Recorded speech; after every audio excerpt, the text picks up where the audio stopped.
ಸದ್ಗುರು, ವಿದ್ಯಾರ್ಥಿಗಳಾಗಿರೋ ನಾವು ನಮ್ಮ ಮನೆಗಳಿಂದ ದೂರ ಇರ್ತೀವಿ. ಆ ಪ್ರೀತಿ ಅಕ್ಕರೆಯಿಂದ ದೂರ ಇರ್ತೀವಿ. ನಮ್ಮ ಕೆರಿಯರ್ಗೋಸ್ಕರ ಹೆಚ್ಚು ಅವಕಾಶಗಳಿರೋ ಕಡೆ ಬಂದಿರ್ತೀವಿ. ಆಗ ಯಾರದ್ದೋ ಜೊತೆಯನ್ನ ಹಂಬಲಿಸ್ತೀವಿ. ಕೆಲವರು ಜೊತೆ ಪ್ರೀತಿಯಲ್ಲಿ ಬೀಳ್ತಾರೆ. ನಿಧಾನವಾಗಿ ದೈಹಿಕ ಸಂಬಂಧನೂ ಉಂಟಾಗುತ್ತೆ. ಸದ್ಗುರು, ಈಗ ಪ್ರಶ್ನೆ ಏನಂದ್ರೆ, ಇವುಗಳ ಬಗ್ಗೆ ನಾವು ಮುಕ್ತವಾಗಿ ಯಾಕೆ ಮಾತಾಡೋಕೆ ಆಗಲ್ಲ? ಮದುವೆಗೂ ಮೊದಲು ಸೆಕ್ಸ್ ಮಾಡೋದು ನಿಜಕ್ಕೂ ತಪ್ಪಾ? ನೋಡಿ, ಇದೇನೋ ಒಂದು ರೀತಿ ಕಟ್ಟಳೆ ಅಲ್ಲ, ಇದು ಅವರವರ ಅಗತ್ಯ. ಈಗ ನೀವಿದನ್ನ ಅರ್ಥ ಮಾಡ್ಕೊಳ್ಳಿ. ಈ ಸಮಾಜದಲ್ಲಿ ಲೈಂಗಿಕತೆಯನ್ನ ಹೇಗೆ ನಿರ್ವಹಿಸ್ತಿದ್ವಿ ಅಂದ್ರೆ, ಹೆಣ್ಣು ಮಕ್ಕಳು ಪ್ರಾಯಕ್ಕೆ ಬರೋ ಮೊದಲೇ ಅವ್ರಿಗೆ ಹೇಳ್ತಿದ್ರು, ನಿನ್ನನ್ನ ಅವನ ಜೊತೆ ಮದುವೆ ಮಾಡ್ತೀವಿ ಅಂತ. 6-7 ವರ್ಷಕ್ಕೆ ಮದುವೆ ಮಾಡ್ತಿರ್ಲಿಲ್ಲ, ಹೇಳ್ತಿದ್ರು, ಮಾವನ ಮಗನ ಜೊತೆ ಅಥವಾ ಆ ಹುಡುಗನ ಜೊತೆ ನಿನ್ನ ಮದುವೆ ಮಾಡ್ತೀವಿ, ಅವನಿಗೂ ಅವಳನ್ನ ಮದುವೆ ಆಗ್ತೀಯಾ ಅಂತಿದ್ರು. ಅವರು ಒಬ್ರನ್ನೊಬ್ರು ನೋಡಿಲ್ಲ, ಭೇಟಿಯಾಗಿಲ್ಲ, ಅವರ ಮಧ್ಯೆ ಏನೂ ಇಲ್ಲ.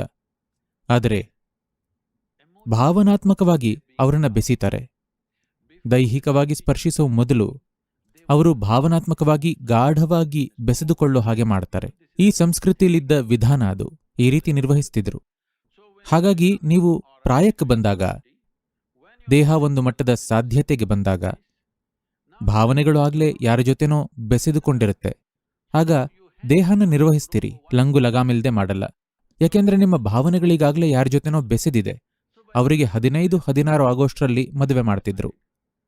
17-18 ಅನ್ನೋಷ್ಟರಲ್ಲಿ ಹುಡುಗರಿಗೆ ಮದುವೆ ಮಾಡ್ತಿದ್ರು. ಅವರು ಕೃಷಿಯಲ್ಲೋ ಉದ್ಯಮದಲ್ಲೋ ಅಥವಾ ಇನ್ಯಾವುದರಲ್ಲೋ ತೊಡಗಿಕೊಳ್ತಿದ್ರು. ಅಂದ್ರೆ ಪ್ರಾಯಕ್ಕೆ ಬಂದಿರೋ ಜೀವನದ ಒಂದು ಅಂಶವನ್ನ ನೆಲೆಗೊಳಿಸಲಾಗುತ್ತಿತ್ತು. ಒಂದೇನಂದ್ರೆ ಭಾವನೆ, ಇನ್ನೊಂದು ದೈಹಿಕ ಅಗತ್ಯಗಳು. ಚಿಕ್ಕ ವಯಸ್ಸಿನಲ್ಲೇ ಎರಡನ್ನೂ ಸೆಟಲ್ ಮಾಡಿ ಆಗ್ತಿತ್ತು. ಅಲ್ಲದೆ ಆಗೆಲ್ಲ 1-2 ವರ್ಷಗಳಲ್ಲಿ ಮಕ್ಕಳಾಗ್ತಿತ್ತು. ಹಾಗಾಗಿ ಅದರಲ್ಲೇ ತೊಡಗಿ ನಿರತರಾಗಿ ಜೀವನ ಸಾಗ್ತಿತ್ತು. ಸರಿನಾ? ಇವತ್ತು ನಮ್ಮ ಬದುಕು ಬದಲಾಗಿದೆ. ಯಾಕೆಂದ್ರೆ ಓದು ಮುಗಿಸೋಷ್ಟರಲ್ಲಿ ಬಹುತೇಕರಿಗೆ 24-25 ವರ್ಷ ಆಗಿರುತ್ತೆ. PhD ಅಂದ್ರೆ 30, ಏನು 35? ಬಿಡಿ, ನನಗೆ ಗೊತ್ತಿಲ್ಲ. ನಿಮ್ಮ ಪ್ರೊಫೆಸರ್ ಎಷ್ಟು ಕರುಣಾಳು ಅನ್ನೋದರ ಮೇಲಿರುತ್ತೆ.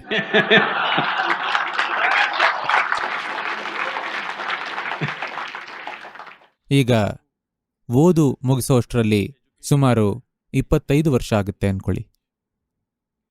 ಅವರಿಗೆ ಕೆಲಸ ಸಿಕ್ತು, ಎಲ್ಲೋ ಒಂದು ಕಡೆ ತಕ್ಕ ಮಟ್ಟಿಗೆ ಆರ್ಥಿಕವಾಗಿ ಸೆಟಲ್ ಆಗೋಷ್ಟರಲ್ಲಿ 30 ವರ್ಷ ಆಗುತ್ತೆ. ಸರಿನಾ? ಮನುಷ್ಯರಲ್ಲಿ ಹಾರ್ಮೋನ್ ಚಟುವಟಿಕೆ ಗರಿಷ್ಠ ಮಟ್ಟದಲ್ಲಿರೋದು 15-30ರವರೆಗೆ. ನೀವು ಜನರಿಗೆ ವಿರಕ್ತರಂತೆ ಬದುಕೋಕ್ಕೆ ಹೇಳಿಕೊಡ್ತಿಲ್ಲ, ಅವರಿಗೆ ಯಾವುದೋ ಸಾಧನ ಕೊಡ್ತಿಲ್ಲ. ತಮ್ಮ ಶಕ್ತಿಗಳನ್ನು ಒಂದು ರೀತಿಯಲ್ಲಿ ಸಾಧ್ಯತೆಯಾಗಿ ಬದಲಾಯಿಸಿಕೊಂಡು ಏನನ್ನೋ ತಲುಪೋ ಹಾಗೆ, ಆ ಥರ ಏನೂ ಇಲ್ಲ. ಅಲ್ಲದೆ ಗಂಡು ಮಕ್ಕಳು ಹೆಣ್ಣು ಮಕ್ಕಳು ಒಟ್ಟೊಟ್ಟಿಗಿರ್ತಾರೆ. ನೀವದನ್ನ ಸರಿಯಾಗಿ ನಿರ್ವಹಿಸದಿದ್ರೆ ಆಗ ಒಂದು ಅಸ್ವಸ್ಥ ಸಮಾಜನ ನಿರ್ಮಿಸ್ತೀರಿ, ಅತ್ಯಂತ ಅಸ್ವಸ್ಥ ಸಮಾಜನ. ದುರದೃಷ್ಟವಶಾತ್ ಸಮಾಜದಲ್ಲಿ ಅದು ತುಂಬಾ ಕ್ರೂರವಾಗಿ ಅಭಿವ್ಯಕ್ತಿ ಪಡ್ಕೊಳ್ತಿದೆ. ಯಾಕೆಂದ್ರೆ ನಾವು ಮನುಷ್ಯರ ಮೂಲಭೂತ ಅಗತ್ಯನ ನಿರ್ವಹಿಸ್ತಾ ಇಲ್ಲ. ಮೊದಲನೇದು ಪೋಷಣೆ. ಪೋಷಣೆಯನ್ನ ಸರಿಯಾಗಿ ಒದಗಿಸಿದ್ರೆ, ಅರ್ಥ ಮಾಡ್ಕೊಳ್ಳಿ, ಪೋಷಣೆ ಅಂದ್ರೆ ಹೊಟ್ಟೆಪಾಡು. ಒಮ್ಮೆ ಹೊಟ್ಟೆಪಾಡು ನಿಭಾಯಿಸಿದ್ರೆ ಸಹಜವಾಗಿ ಮನುಷ್ಯರು, ಬರೀ ವ್ಯಕ್ತಿ ಅಲ್ಲ, ಸಹಜವಾಗೇ ಈ ಪ್ರಭೇದ ಸಂತಾನೋತ್ಪತ್ತಿನ ಬಯಸುತ್ತೆ. ಇದಿರೋದೇ ಹಾಗೆ, ಸಂತಾನೋತ್ಪತ್ತಿಗೆ ಹಾತೊರೆಯುತ್ತೆ. ಯಾಕೆಂದ್ರೆ ಪ್ರಭೇದದ ಉಳಿವಿನ ಬಗ್ಗೆ ಇದು. ಜನರು ಸಂತಾನೋತ್ಪತ್ತಿ ಮಾಡದಿದ್ರೆ ಮನುಷ್ಯ ಕುಲಾನೇ ಇರಲ್ಲ ಅಲ್ವಾ? ಹಾಗಾಗಿ ನಿಮ್ಮ ದೇಹ ಮನಸ್ಸು ಏನೇನೋ ಉಪಾಯ ಮಾಡ್ತವೆ. ಯಾರನ್ನು ನೋಡಿದಾಗ ದಿಢೀರನೆ ಅವರು ಸುಂದರವಾಗಿ ಕಾಣುತ್ತಾರೆ, ದಿಢೀರನೆ ಅದ್ಭುತವಾಗಿ ಅನ್ನಿಸ್ತಾರೆ. ಆದರೆ ಆಮೇಲೆ ಗೊತ್ತಾಗುತ್ತೆ ಬೇರೆ ಎಲ್ಲ. ಶುರುವಿನಲ್ಲಿ ಎಲ್ಲ ಮಸುಕಾಗಿರುತ್ತೆ. ನೋಡಿ, ನಾನು ಹೇಳ್ತಿರೋದು 10-12 ಆಗಿದ್ದಾಗ ಜನರನ್ನ ನೋಡಿದರೆ ಎಲ್ಲ ಸಾಮಾನ್ಯವಾಗಿ ಅನ್ನಿಸುತ್ತೆ. ಆದರೆ 14 ಆಗ್ತಿದ್ದ ಹಾಗೆ ದೇಹದ ಉಬ್ಬು ತಗ್ಗುಗಳು ಏನೋ ಅದ್ಭುತ ಅನ್ಸೋಕೆ ಶುರು ಆಗುತ್ತೆ. ಯಾಕೆಂದ್ರೆ ನಿಮ್ಮ ಹಾರ್ಮೋನುಗಳು ಎಲ್ಲವನ್ನೂ ಪ್ರಭಾವಿಸೋಕೆ ಶುರು ಮಾಡಿವೆ. ಒಂದು ರೀತಿಲಿ ನಿಮ್ಮ ಬುದ್ಧಿಶಕ್ತಿನ ಈ ಹಾರ್ಮೋನುಗಳು ಹೈಜಾಕ್ ಮಾಡಿಬಿಟ್ಟಿರುತ್ತವೆ. ಈಗ ಅದನ್ನ ಒಳ್ಳೆಯದು ಕೆಟ್ಟದ್ದು ಅಂತ ನೋಡ್ಬೇಕಿಲ್ಲ. ಇದೊಂದು ಸಹಜ ಪ್ರಕ್ರಿಯೆ. ಎಲ್ಲೋ ಕೆಲವರು ಇವನ್ನೆಲ್ಲ ಮೀರಿ ಹೋಗಬಹುದು. ಅವರಿಗೆ ಅದನ್ನ ಮೀರೋಕೆ ಸಾಧ್ಯವಾದ್ರೆ ನಿಜಕ್ಕೂ ಅದ್ಭುತ. ಅವರಿಗೆ ಆ ವಿವಶತೆ ಇಲ್ಲ, ಅದನ್ನ ಮೀರಿದ್ರು, ಆ ವ್ಯಕ್ತಿಗೆ ಅದು ಅದ್ಭುತ. ಆದರೆ ಇಡೀ ಸಮಾಜನೇ ಅದನ್ನ ಮೀರಿ ಹೋಗಬೇಕು ಅನ್ಕೊಂಡ್ರೆ ನೀವು ಮೂರ್ಖರು. ಆ ಥರದ್ದಾಗಲ್ಲ. ಹಾಗಾಗಿ ಲೈಂಗಿಕತೆ ಯಾವಾಗ ಮತ್ತು ಹೇಗೆ ಆಗಬೇಕು ಅನ್ನೋ ಚರ್ಚೆ ಖಂಡಿತ ಆಗಬೇಕು. ಆದರೆ ಸದ್ಯ ನಮ್ಮಲ್ಲಿನ್ನೂ ಒಂದಿಷ್ಟು ಸಾಂಪ್ರದಾಯಿಕ ಅಂಶಗಳಿವೆ. ನಾವಿನ್ನೂ ತುಂಬಾ ಭಾವನಾತ್ಮಕರು, ಅಗತ್ಯ ಭಾವನೆಗಳಿಲ್ಲದೆ ಆದಾಗ ಜನರು ತುಂಬಾನೇ ನರಳುತ್ತಾರೆ. ಕೊನೆ ಪಕ್ಷ ಸಾಕಷ್ಟು ಜನರು, ಕೆಲವರು ಅದನ್ನ ಮೀರಿರಬಹುದು, ಆದರೆ ಅನೇಕ ಜನರು ನರಳುತ್ತಾರೆ.